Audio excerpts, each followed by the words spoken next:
오늘의 주제는 충실한 삶입니다. 가장 충실하고 성실한 삶이란 어떤 것일까? 이 문제를 다뤄보도록 하겠는데요. 우리가 어떤 질서와 규칙 속에 이미 들어와 있는 삶이잖아요. 근데 그 질서도 지켜야 되고 규칙적인 생활 속에 우리가 편입이 돼 있는 이 마당에 내가 하고 싶고 가장 생명력이 넘치는 나에게 가장 충실한 삶을 또한 살고 싶기도 한데 이 문제를 어떻게 균형감 있게 무게중심을 잡고 살아야 될까?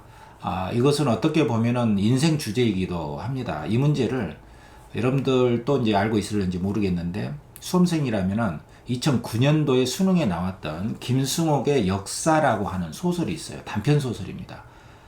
무슨 뭐 히스토리 그런 역사가 아니라 힘역의 선비사자 쓰는 힘쓰는 사람이죠. 그 역사라고 하는 이 소설이 바로 그 인생 주제를 담고 있어요. 그래서 이번 수능에도 나올 수 있을 것 같고요. 지금 뭐 감시와 처벌의 시대 아닙니까? 그래서 뭐 EBS에 나와 있는 것만 가지고 다뤄야 되기 때문에 뭐 현대 소설, 현대 시마저도 다 공교육에서 그 안에서 출제를 해야 되는 그런 판국이기 때문에 이 소설이 거듭 나올 수도 있고요. 또 우리가 이제 넓은 차원에서 볼 때 수능이 좀 좁습니다. 그래서 어떤 논술의 영역까지도 다룰 수 있는 굉장히 그 중요한 수능, 논술, 인생 주제로도 볼 수 있는 이런 작품으로서 여러분들에게 제가 이번에 소개를 해드릴까 합니다. 이 소설은 여러분들도 이제 알고 있다시피 나의 체험담이거든요. 그래서 이 짧은 이 소설 속에서 어쩌면은 어떤 소설은 그 문화사, 그러니까 몇백 년에 걸친 짧은 소설인데도 몇백 년에 걸친 문화사나 철학사, 과학사, 예술사까지를 다 포괄하는 굉장히 그 중요한 함축적인 의미를 담고 있는 소설들이 간혹 있습니다. 바로 이 소설이 바로 그런 소설에 속한다고 저는 평가를 해주고 싶어요. 다른 데서 이런 평가를 뭐 한 적을 제가 본 적은 없는데 저는 굉장히 뛰어난 평가를 점수를 주고 싶습니다. 이 김승옥이라는 소설가는 지금 한 80세를 넘으셨을 거예요. 살아 계신다면 살아 계실 겁니다 아마. 근데 이 작가가 60년대를 대표하는 감수성과 일상성의 대표 작가로 알려져 있어요. 무진기행이라든가 안개라는 영화로도 돼 있고 여러 가지 이제 그 뛰어난 감수성을 대표적으로 발표했던 작가인데 이 소설이 64년도에 그 발표된 작품입니다. 근데 이 소설이 나온 그 시대가 이제 현대사적으로 보면 60년대 탈근대 시대예요. 탈근대 시대라고 하면 흔히 우리가 포스트 모더니즘이라는 말을 붙이지 않습니까? 해체주의다 이런 말도 붙이는데 이 짧은 소설 속에 바로 우리 현대사회에 살아가는 우리가 직면할 수 있는 그런 거 이미 기존의 그 어떤 규칙과 질서, 사회, 견고한 틀 속에서도 자기가 하고 싶어하는 어떤 그 힘의 세계, 생명력의 세계를 추구하는 그 이 단편 소설에 나의 갈등 체계로 이렇게 드러나 있단 말이에요. 근데 이게 이제 단순히 뭐 산업화 시대를 비판하는 획일적이고 기계적인 삶을 비판하는 삶이다, 그 소설이다 이렇게 굉장히 도식적인 틀 속에서 처리해 버리기에는 굉장히 아까운 작품입니다. 제가 제일 싫어하는 게 이렇게 문학의 폭넓은 세계를 도식적인 어떤 그 다이제스트식으로 이렇게 간단히 줄거리나 주제로 처리해 버리고 마는 그런 방식을 되게 싫어하는데 이 작품은 그런 틀 속에서 설명될 수 있는 작품이 아니에요. 그래서 2009년에 수능에도 나왔지만 앞으로 이제 논술로도 논술의 주제로도 널리 쓰일 수가 있기 때문에 이 방송을 보시는 수험생 또 교사 강사 학부모님들이 있다면은 이 작품이 어떻게 해서 인생 주제로 또 논술 주제로 활용될 수 있을까 그 점에 포인트를 두고 들어주셨으면 감사하겠습니다. 이 소설의 이제 기본적인 골격은 그 나의 체험담이라고 아까 했잖아요.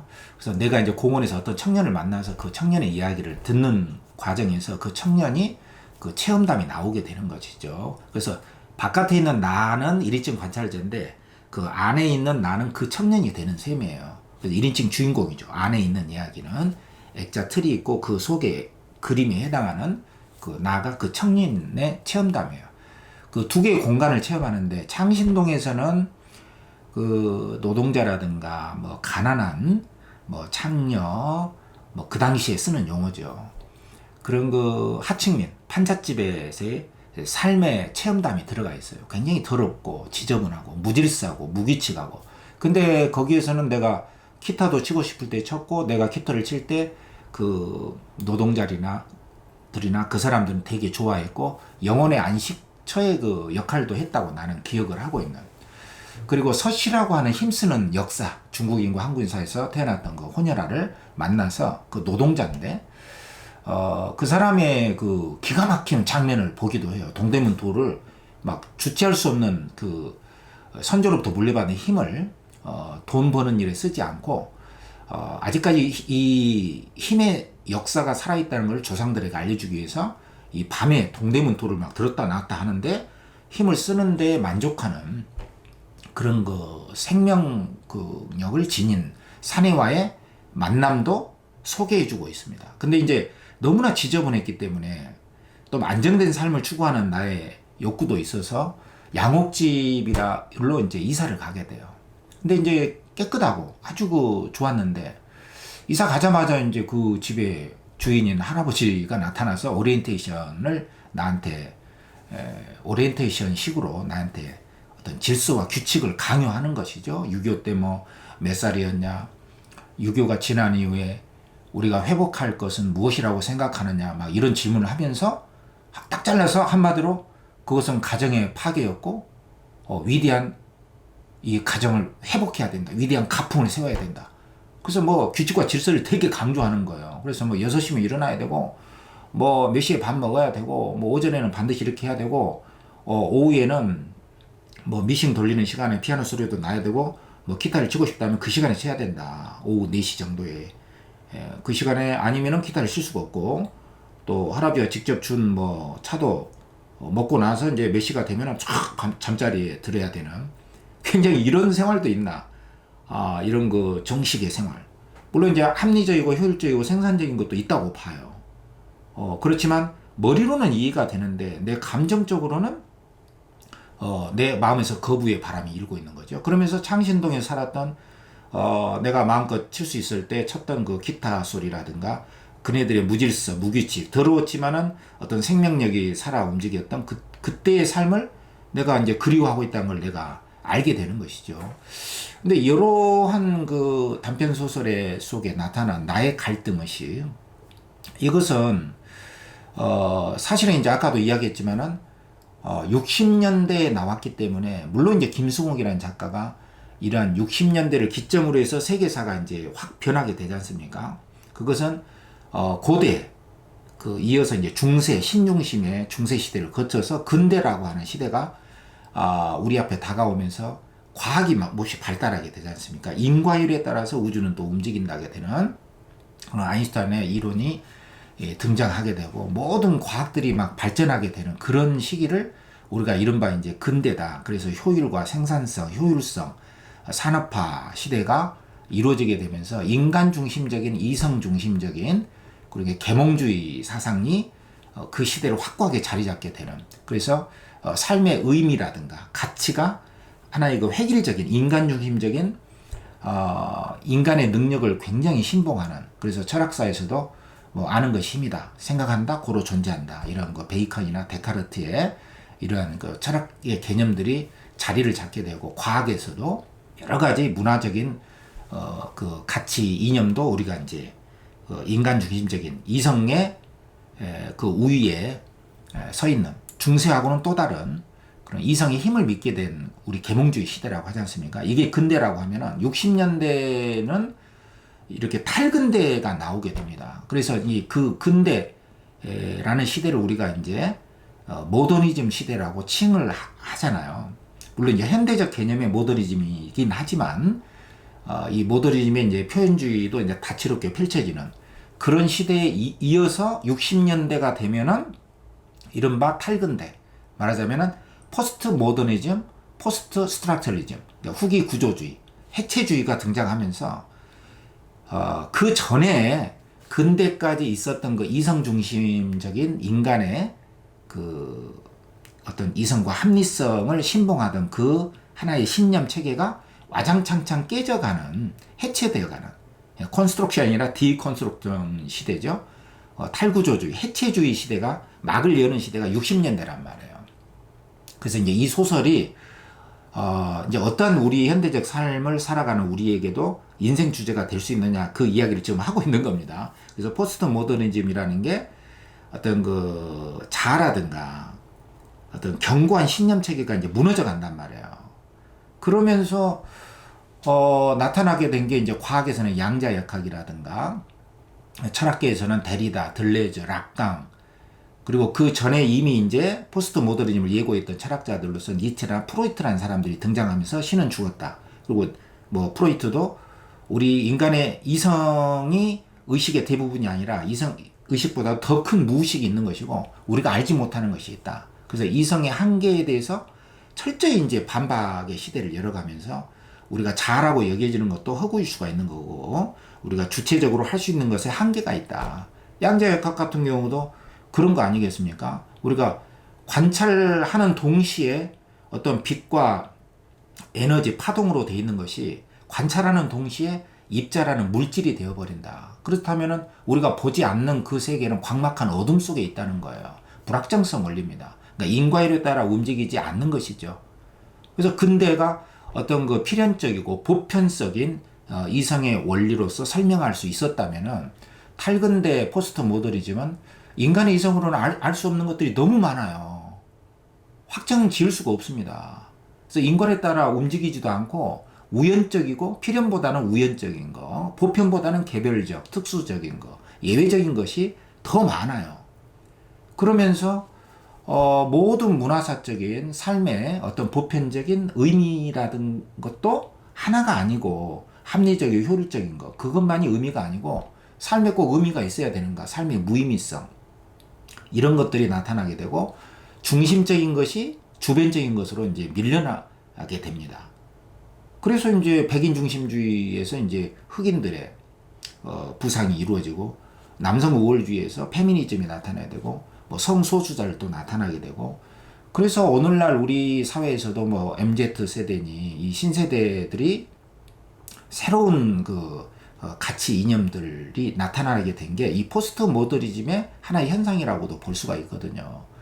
그래서 아마 이 방송을 듣는 수험생들도 또는 뭐 학부형들도 만약에 수험생들이라면은 한 20세만 돼도 초딩이나 중딩들 앞에서는 여러분들이 하나의 그 규칙과 질서의 할아버지가 강요하는 양옥집의 삶의 기성세대로 분류가 될 겁니다. 왜냐면은 그네들이 경험하는 것들은 굉장히 우연적이고 예외적인 것들이 훨씬 우리보다 보편적인 것이 돼 있거든요. 그래서 한 20세만 돼도 여러분들은 이미 삶에 익숙해져 가고 있기 때문에 머릿속에 어떤 프레임이 박혀 있어요. 박혀지게 됩니다. 그 기존의 질서 속으로 편입되기 시작하고 있단 말이죠. 근데 새로운 경험을 하고 있는 이 초딩이나 중딩들에게는 아직은 그 기존 질서의 틀이 안 박혀져 있고 굉장히 다양하고 개별적이고 특수하고 우연적이고 예외적인 것들이 더 많이 접하고 있기 때문에 여러분들이 어떤 이야기를 하면은 왜 그게 반드시 답이 되죠? 왜 그래야 되죠? 왜 내가 해야 되죠? 이런 질문 앞에 봉착할 수밖에 없어요. 벌써 20세만 돼도. 그래서 우리가 여러분들이 규칙과 질서 속에 익숙해져 가고 있다면은 이미 기성세대로서의 여러분들은 포스트 모더니즘이 아니라 근대가 돼가는 거예요.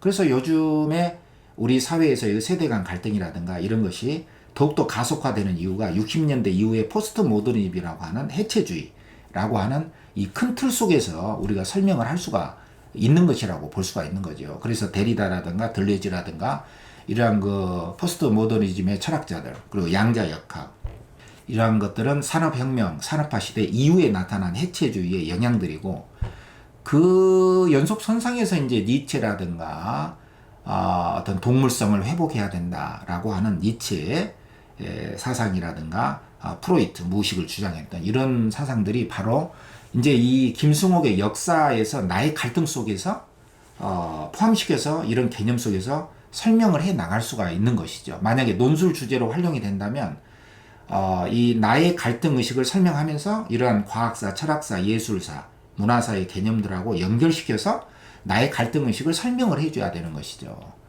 그러니까 나의 갈등의식이라는 것은 규칙과 질서가 효율적이라는 것은 머리로는 이해가 되지만 감정적으로는 저 창신동의 삶으로 끌려가고 있잖아요. 이것은 뭐라고 볼 수가 있는 것이죠? 나는 이 규칙과 질서라고 하는 것의 이성적인 합리성을 10분 이해는 하지만 감정적인 끌림은 바로 나의 삶의 생명력은 창신동에 있었다고 보는 거죠. 무질서, 어떤 끌림, 흥미. 할아버지가 기타를 치지 못하게 하자 나는 기타를 치고 싶은 흥미를 잃어버리죠. 그래서 이러한 갈등 체계는 오늘날의 이러한 포스트 모더니즘에서의 어떤 삶의 의무적으로 해야 되는 것과 별개로 삶의 흥미성, 내가 끌리는 것, 이성보다는 감정은 원초적인 삶의 본능과 관련이 있습니다. 우리 뇌의 이런 손해 부분의 생명, 호흡을 관장하는 이 손해 바로 위에 있는 이 중뇌인데 변형계라고 하는 그 편도체의 감정을 담당하고 있거든요. 굉장히 깊은 삶의 본능이에요.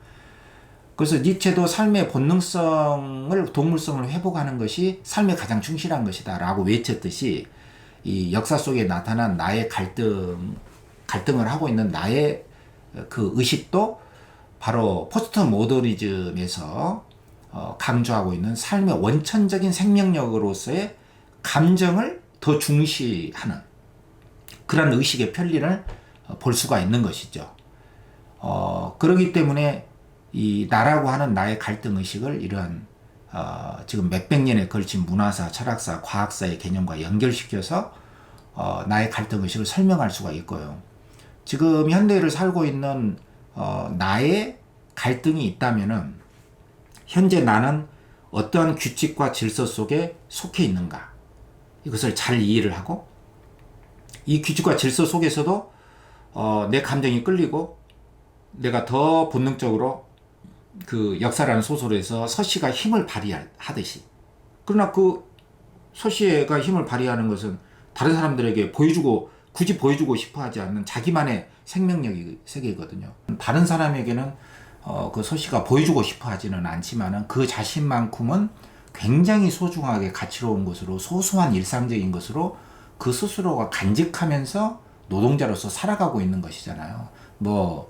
그 이전 시대 같으면은 서씨는 중국에서의 그 황제급에 해당하는 권력층이었다고 봐야죠. 역사니까. 힘쓰는 그 지배층이었으니까요. 그러나 현대에 와서는 그것이 아니단 말이죠. 그래서 이러한 관찰자인 내가, 경험자인 내가 그 서씨의 그 힘, 그 생명력에 대해서 빨려 들어가지 않을 수밖에 없었던 그 생명력을 느꼈다는 것은 바로 포스트 모더니즘 시대에 우리 일상인들이 갖고 있는 소소함의 가치, 이른바 소확행이라고 하는 또 평범 속의 그 비범함이라고 표현되고 있는 바로 그러한 소소하고 보이지 않는 나만의 그 내면에서 간직하고 있는 그 힘의 원천을 더 강조하고 있는 이 시대의 개별적인 가치를 강조하는 시대의 풍조다, 이렇게 볼 수가 있는 것이죠. 이른바 그 과거에는 이제 중심적이고 지배적인 것들이 아니면은 가치로 분류가 되지 않았지 않습니까? 지배층, 가진 자, 그것이야말로 진짜, 이렇게 진짜와 가짜, 중심적인 거, 주변적인 거, 주류적인 거, 비주류적인 거, 이렇게 나눠가지고 중심적인 것이 바로 이제 시대의 유일한 가치로 우리가 누구나 따라가야만 하는 것쯤으로 우리가 여겨졌던 것이 근대까지 그 대량 생산을 신화처럼 여기는 인간의 힘을 강조했던 그런 시대였다면, 포스트 모더니즘 시대에 와서는 그런 중심적인 것이 아니더라도 이 삶은 유한한 것이고 하나의 점이 깜빡거리다가 사라져버리는 그러한 그 우연적이고 하나의 대자연의 부분적인 현상이라는 것을 우리가 너무나 이제 잘 알고 이제 정보화사에서 다 밝혀졌단 말이죠. 너무나 많은 자료들을 공유하고 있고 누구나 다 평범한 그 수평적인 그 정보를 공유하고 있는 이런 시대에서는 물론 이제 그 중심적이고 자본을 가진 자의 그런 것들이 주류인 듯이 여겨지고 있고 또 그것을 다 거기에 휩쓸려서 뭐 살아가고 있는 듯이 보이지만, 지금 포스트 모더니즘 시대에서는 그러건 말건 나의 그 소소하고 일상적인 것의 가치를 더 크게 보고 더 큰 가치요 행복이라고 여겨지는 것이 더 보편화돼 가고 있는 실정 아니겠습니까? 그래서 이런 그 포스트 모더니즘 시대에 바로 그 세대 간 갈등이라는 것도 규칙과 질서라고 하는 그것만을 강조한다면은 포스트 모더니즘 시대에서는 뭐 나이와 상관없이 다 구세대로 분류가 될 수밖에 없는 그런 운명을 가지게 되는 시대에 우리가 살고 있다고 봐야죠. 어쩌면 그 행복의 보편화, 또 평범한 것들의 그 가치, 일상의 소소한 것들의 가치를 더 강조하고 민주화되어가는 그 시대의 풍조라고 볼 수가 있겠죠. 뭐 좋은 점이 훨씬 더 많다고 저는 생각합니다. 그렇기 때문에 이 소설 속에 나와 있는 그 나의 갈등 체계를 이해하기 위해서는 이런 해체주의와 포스트 모더니즘이라는 시각 속에서 넓게 이해를 해 나간다면 논술의 주제로서도 훌륭하게 소화를 해낼 수가 있고요. 무엇보다도 나의 인생에 대한 주제로도 활용을 할 수 있기 때문에 오늘 제가 이렇게 말씀을 드렸고요.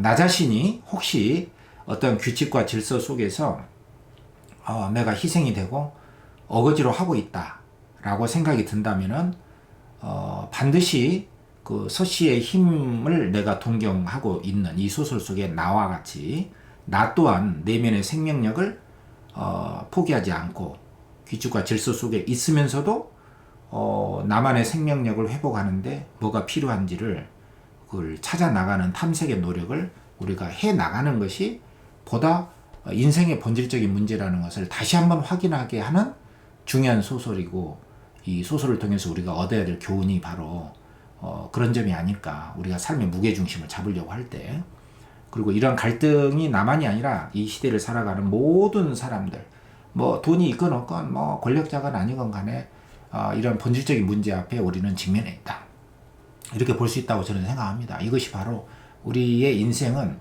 항상 어떤 두 개의 사실이나 진실 앞에 우리가 직면해 있고, 우리가 태어나자마자 어떤 규칙과 질서 속에 예속이 되어가고 있기 때문에 구세대건 신세대건 간에 이미 주어진 질서와 규칙 속에서 내가 삶의 힘을 얻을 수 있는 그 서씨가 보여주는 자기만이 간직하고 있는 어떤 생명력의 세계를 어떻게 우리가 간직하면서 우리 삶을 희생시키지 않고 억압당하지 않고 살 수 있겠는가 하는 그것을 찾아 나가는 것이 우리 삶의 가장 중요한 과제라고 생각을 합니다. 그런 점에서 포스트 모더니즘은 꼭 포스트 모더니즘이라는 그런 시각 외에도 그 전에 이제 그 와중에 나왔던 실존주의라든가 이런 철학 개념도 여러분들이 같이 활용을 하면 좋을 것 같아요. 실존은 본질에 앞선다. 사르트르가 했던 어떤 본질적인 거, 딱 정해져 있는 거, 관념적으로 정해져 있는 규칙이라든가 그런 것보다도 내가 주체적으로 선택하고 나의 에너지를 더 실현시킬 수 있는 어떤 주체적인 결단을 통해서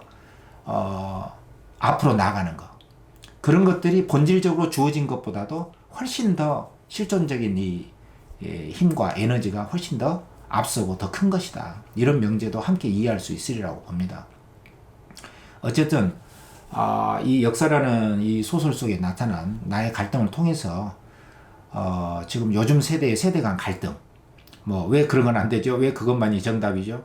뭐 아닌 게 많잖아요. 왜 선생님은, 왜 뭐 아버지는, 왜 부모님은, 왜 형은 그런 것만을 뭐 유일한 답이라고 생각하는가? 이런 질문에 위협을 받고 있다면은 이런 그 세대 간 갈등이라든가 나의 내면적 갈등도 잘 이해를 하고 얼마든지 다를 수가 있고, 또 사유에 서로 다른 차이점, 다를 수가 있다는 것을 흔쾌히 인정할 수 있으려면은 이러한 그 포스트 모더니즘이나 해체주의에 대해서 좀 이해를 하는 것이 훨씬 더 나 자신을 자유롭게 할 수 있지 않을까 하는 생각도 들고요.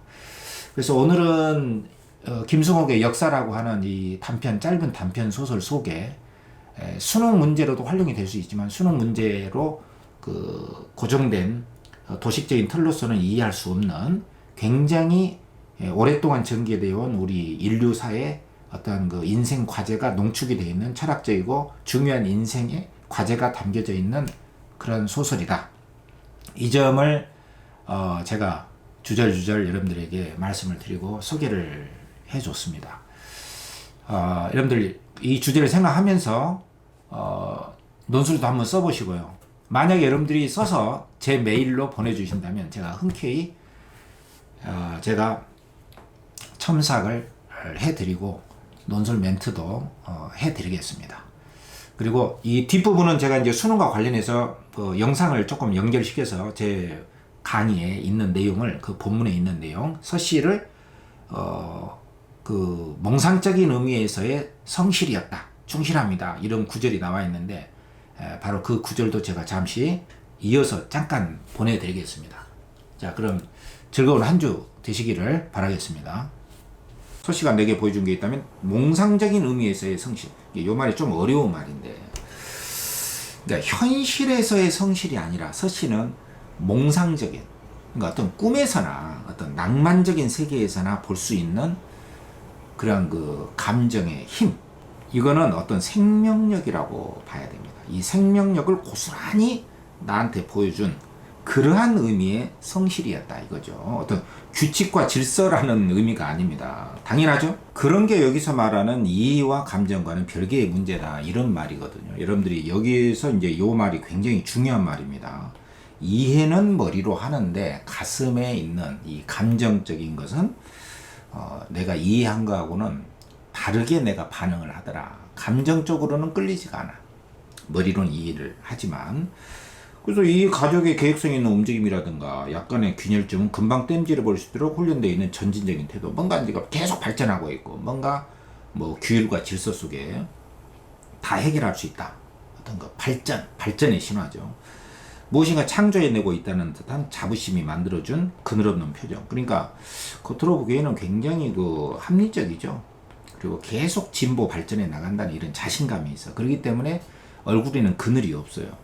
그래서 문화라는 말을 쓸 수 있는 사람들이 있다면 바로 이 사람들이었다. 그리고 이것이야말로 인간이 희구하는 것이 아니었던가. 이 사람들은 매일매일 달리고 있다, 이거죠. 진보하고 있다는 거예요. 따라서 어느 지점과의 거리를 단축하고 있는 셈이었다. 어느 지점이라고 하는 것은 우리 인간들이 궁극적으로 도달하고자 하는 어떤 궁극의 지점입니다. 어떤 삶의 어떤 근본적인 목적이라든가 이런 것이에요. 굉장히 이제 추상적인 말인데, 우리 인간이 도달할 수 있는 어떤 지점을 향해서 계속 진보하고 있다. 이것이 나의 그들에 대한 이해였다. 그러니까 인정하고 있는 점도 있어. 그렇지만 감정은 아니다, 이거죠. 그렇지만 어느 지점이, 이 부분이 굉장히 중요한 부분이거든. 무한하게 먼 곳에 있을 때에도 우리는 그들이 그 거리를 단축하고 있다고 생각할 수 있을까? 그러니까 이게 이 무한하게 먼 곳이라고 하는 것은 바로 이제 궁극적인 지점이에요.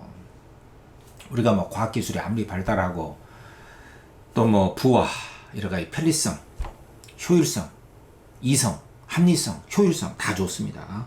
그렇지만 진짜 우리를 어떤 거, 이런 말이 좀 해당이 될는지는 모르겠지만 여기 나온 말이기도 하니까 영혼의 안식이라든가, 그렇죠, 어떤 영성 있죠. 여러분들 영성이란 말 아세요? 스피리추얼리즘이라고 하는데 어떤 그 초월적인, 어떤 근원적인 어떤 정신적인 안정, 우리의 어떤 영원한 고향이라고나 할까, 그런 것들에 도달을 하려면은 감정적인 어떤 에너지와 이 감정적인 만족이 있어야 된단 말이에요. 이 감정은 버려야 될 것이 아니고, 그래서 어떤 그 충동적일 수도 있지만은 이 감정이라는 것은 근원적인 힘이라고 볼 수가 있거든요.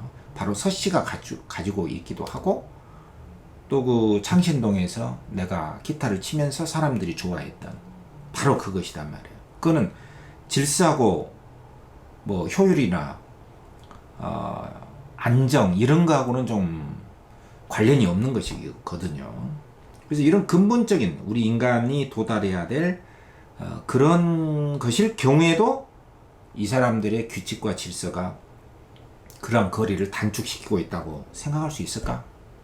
이렇게 회의적인 생각이 드는 것이죠. 근원적인 점에서 생각한다면. 이 김승옥이라는 작가가 상당히 그 영성이 있는 작가입니다. 그래서 뭐 그때 당시에는 크리스찬의 그 신의 세계로 들어갔다고 제가 들었는데 나중에는 어떻게 됐는지 모르겠어요. 이제 초반기에도 벌써 이런 문제점을 안고 작품을 썼다고 봐야죠. 더구나 나로 하여금 이 기타 켜는 시간에 제약까지를 주어가면서 말이다. 이 기타라는 것은 나에게 있어서 어떤 그 감정의 원천입니다. 이 말을 잘 기억을 하세요. 이 기타의 상징성입니다. 차라리 이 사람들의 태도야말로 바로 자신들은 걷고 있다고 믿으면서 이 걷다라는 것은 진보단 말이에요. 자기들은 굉장히 문화적인 차원에서 발전하고 있다. 그렇지만 사실은 매일매일 제자리 걸음을 하고 있는 바로 그것이 아닌가. 그러니까 이거 이제 궁극적인 점에서는 나아가지 못하는 것이라는 것이죠. 어떤 규칙, 합리 다 좋지만 이런 것은 궁극적인 어떤 영혼의 안식이라든가 그런 생명의 문제, 근원적인 어떤 생명의 문제, 어떤 감정의 원천이라고 한다든가 이런 지점에 있어서는 궁극적인 지점에서는 발전하고 있는 게 아니다. 이렇게 회의적인 비판적인 시각을 내가 말을 하고 있는 대목이야. 요 부분을 잘 이해해야 됩니다. 그래서 빈민가에 살던 사람들이 그 끝없는 공전, 헛걸음이죠. 같이 보이던 생활이 이것보다는 오히려 더 알찬 거다니까. 이게 바로 이제 이 내가 보는 성실, 충실의 의미예요. 성실, 충실은 겉보기에 진보, 발전 이런 것이 아닙니다. 예, 말하자면은 어떤 규칙과 질서, 이런 것에서 나오는 것이 아니다 이거죠. 어떤 그 영혼의 어떤 감정의 어떤 생명적인 지점에 있어서의 성실과 충실이라고 하는 것은 규칙과 질서로서 채워질 수 있는 게 아니다. 자, 굉장히 논의거리가 많죠. 자, LSK 1, 2번. 자, 내가 만든 문제입니다.